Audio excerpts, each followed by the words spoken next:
Assalamualaikum warahmatullahi wabarakatuh. Bismillahirrahmanirrahim. Alhamdulillahirabbil alamin. Wassalatu wassalamu ala asyrafil anbiya wal mursalin sayyidina maulana Muhammad wa ala alihi wa ashabi ajmain. Amma ba'du. Selamat bertemu kembali dengan saya Muhammad Ajib di channel Kampung Ilmu. Channelnya orang-orang yang tetap istiqomah mencari ilmu. Pada kesempatan ini saya akan menyampaikan kisah sahabat. Harta benda dunia telah menipunya, namun dia tidak merasa tertipu. Maka dia terus mencari harta dunia dan terus berusaha keras untuk mendapatkannya. Namun harta benda belum juga terkumpul di tangannya. Dia tidak mau mengambil pelajaran kehidupan orang-orang yang telah berlalu. Bagaimana akhir cerita mereka? Terdorong ingin memiliki harta benda, tapi tidak kunjung punya. Akhirnya dia pergi menemui Rasulullah Shallallahu Alaihi Wasallam. Dia memohon kepada Rasul agar mau mendoakannya, semoga Allah memberi harta benda kepadanya. Tapi Rasulullah memperingatkannya. Siapakah dia? Siapakah sahabat yang meminta didoakan agar punya harta banyak ini? Dialah Sa'labah bin Hatib al-Ansari. Rasulullah mengatakan, "Waihaka ya Sa'labah, qalilun tu'addi syukrahu khairun min katsirin la tutiquhu. Ama tardu an takuna mithla nabiyillah. Walladzi nafsi biyadihi law syi'tu antasyiral jibalu ma'i dhahaban lasarat." Celaka engkau wahai Sa'labah, harta sedikit namun membuat kamu bersyukur itu lebih baik dari harta banyak yang membuat kamu tidak kuat. Tidakkah kamu ridha jika kamu seperti Nabi Allah, maksudnya diri Rasul? Demi Allah yang jiwaku dalam kekuasaannya, jika aku mau gunung mas agar berjalan bersamaku, niscaya gunung mas itu akan bersamaku.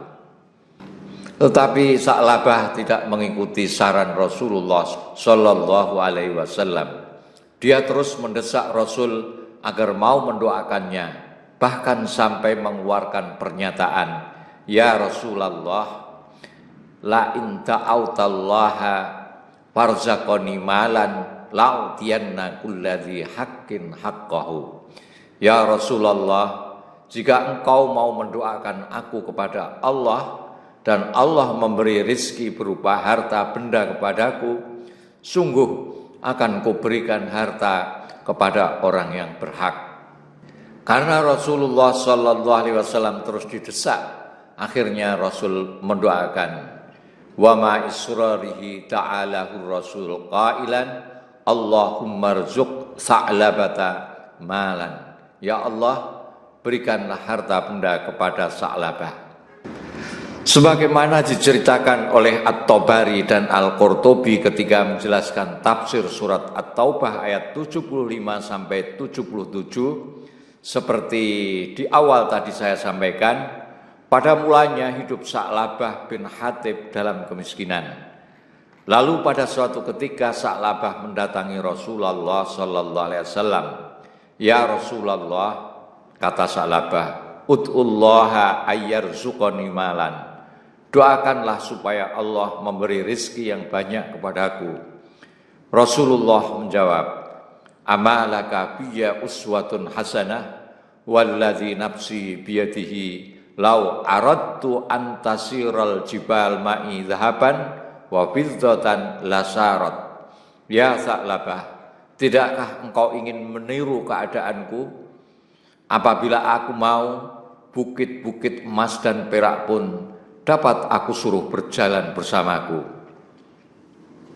Indahnya kesederhanaan hidup Rasulullah Sallallahu Alaihi Wasallam rupanya tertutupi dari pandangan hati Sa'labah ketika itu. Ia tetap saja mendesak Rasul agar mau mendoakannya. Rasulullah Sallallahu Alaihi Wasallam akhirnya mengalah, lalu dia berdoa, Allahumma rzuq Sa'labata malan.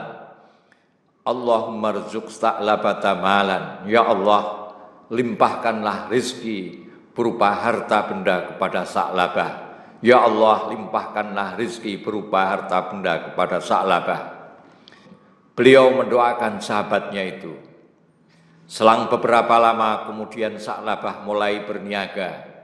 Ia membeli hewan ternak dan memeliharanya. Peternakan Sa'labah yang tadinya kecil mulai menjadi besar, kandang yang tadinya sempit mulai menjadi luas, bahkan memenuhi lembah Madinah. Namun masih terasa tidak cukup dengan itu semua. Ia pun membangun peternakan yang lebih luas di tanah yang agak jauh dari Madinah. Sa'labah kian hari kian bertambah sibuk. Lama-kelamaan ia mulai berani meninggalkan sholat berjamaah di masjid pada siang hari.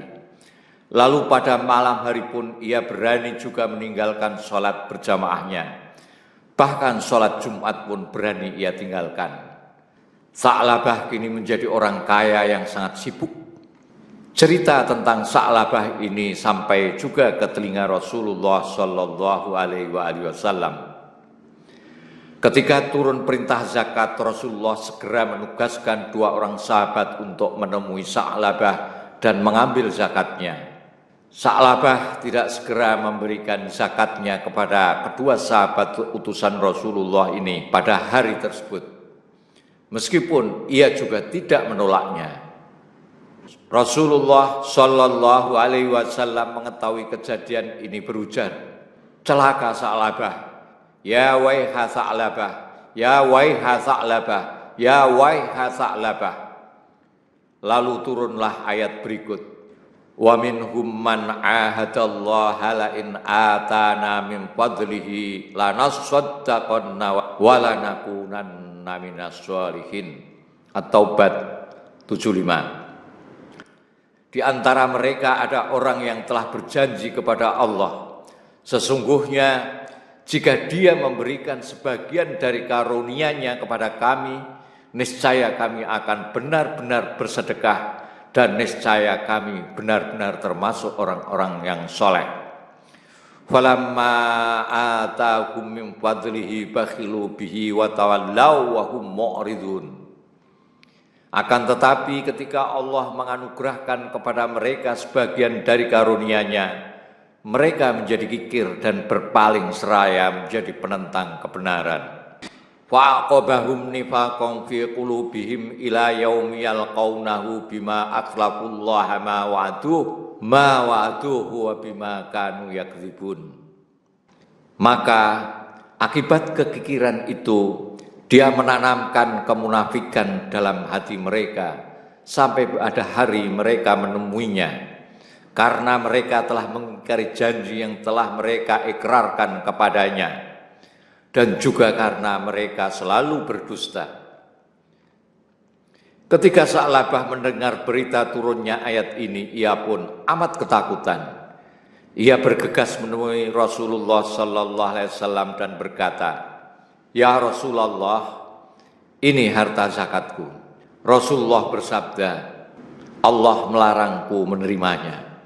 Innallah tabaraka wa ta'ala mana'ani an aqbila minka shadaqataka. Sa'labah menangis mendengar perkataan Rasulullah. Ia melumuri kepalanya dengan tanah.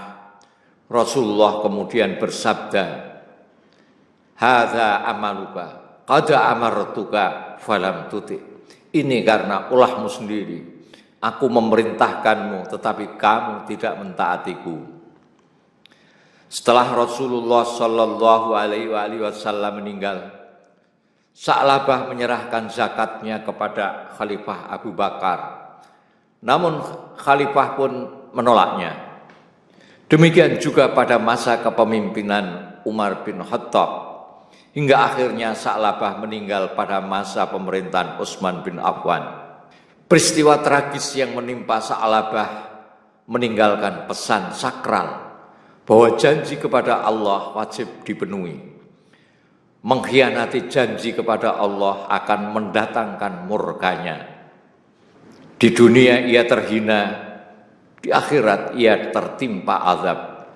Allah berfirman, wa aufu bi ahdillahi idza ahadtum wa la tanqudul aymana ba'da tauqidiha wa qad ja'altumullaha 'alaikum kafila innallaha ya'lamu ma taf'alun. Tepatilah janji dengan Allah apabila kamu berjanji. Janganlah kamu melanggar sumpahmu setelah meneguhkannya, sedangkan kamu telah menjadikan Allah sebagai saksimu terhadap sumpahmu itu. Sesungguhnya Allah mengetahui apa yang kamu kerjakan. Betapa seringnya kita berjanji kepada Allah. Dalam setiap sholat kita mengikrarkan syahadat setidaknya 10 kali dalam sehari melalui sholat. Kita pun selalu melafalkan doa iftitah dalam sholat. Doa tersebut sesungguhnya adalah janji kita kepada Allah. Inna sholati wa nusuki wa mahyaya wa mamati lillahi rabbil alamin. La syarika lahu wa bidzalika umirtu wa ana minal muslimin. Sesungguhnya sholatku, ibadahku, hidupku dan matiku hanyalah untuk Tuhan semesta alam. Tiada suatu pun yang berserikat dengannya. Dan dengan demikian itulah aku diperintahkan, dan aku termasuk orang-orang yang berserah diri. Bahkan pada saat diri kita masih berupa roh sebelum ditiupkan ke dalam jasad atau embrio, kita sudah berjanji di hadapannya sebagaimana firman-Nya, wa il akhadha rabbuka min bani adama min zuhurihim dzurriyyatahum wa asyhadahum ala anfusihim alastu birabbikum qalu bala syahidna an taqulu yaumal qiyamati inna kunna an hadza ghafilin. Ingatlah ketika Tuhanmu mengeluarkan dari tulang punggung anak cucu Adam keturunan mereka, dan Allah mengambil kesaksiannya terhadap diri mereka sendiri seraya berfirman, bukankah aku ini Tuhanmu? Mereka menjawab, betul, Engkau Tuhan kami bersaksi.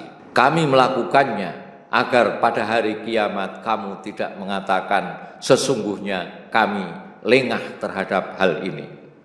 Tapi betulkah kita telah benar-benar menjadi saksi?